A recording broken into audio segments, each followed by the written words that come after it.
Doctor Who fans are familiar with the TARDIS, and one of the main characteristics of it is that it's bigger on the inside than it is on the outside. Obviously, I won't be able to do that, but I'm going to try making one that looks bigger on the inside by making it an infinity box on the inside of my 1/10th scale model TARDIS. I'm breaking down the whole project into different videos, each one focusing on details of a certain part of the project. The first one will be on the base of the TARDIS. I cut most of the pieces from a thin sheet of plywood that I measured to be 3/16 inches thick.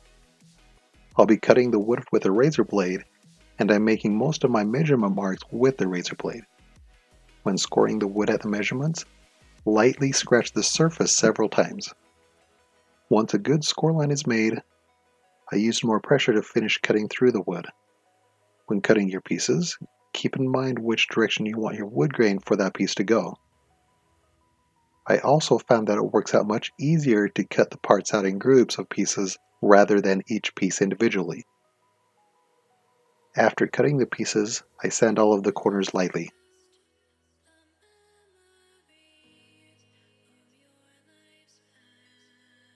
The base will be 6 inches square, but I'm making it with a 5 5/8 inch square and 4 side panels that are 6 inches long and 7/16 inches tall. The square is not the full 6 inches because the side panels are 3/16 inches thick, which I subtracted from each side of the square. If you're using different thickness of wood, you will need to adjust the size of the square so that you still end up with a 6-inch square base. Next, I lay out the pieces how I want to glue them together. For the 4 side panels, I need to sound down the ends of them so that they connect to each other at a 45-degree angle.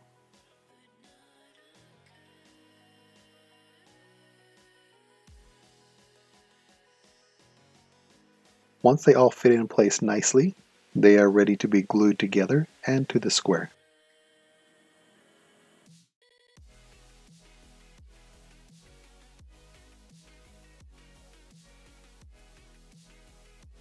The sides of the TARDIS has square pillars at the corners, and for these I'm using 1/2-inch square rod that is 9 5/8 inches long. When the glue sets, I need to cut holes for these 4 vertical pillars.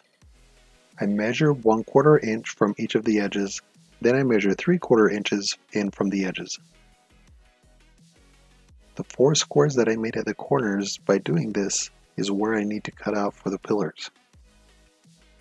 It's important to make sure that the distance between each of the corner squares is 4.5 inches apart because later parts are dependent on this measurement.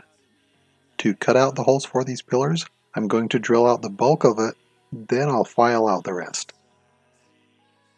As I make each hole, I test fit the pillars.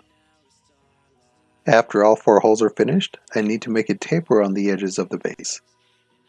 I mark all of the sides at 3/16 inches so that it's easy for me to see when I've sanded it down to the correct amount. The taper needs to go from this mark and up to the 1/4 inch mark that I made on the top.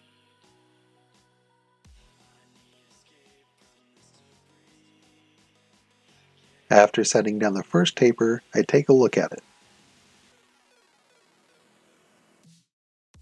Now I just need to sand down the other 3 tapers. Then with my final inspection, everything is looking good. And that's about it for the base. For my next video, I'll be making 3 of the 4 sides of my TARDIS.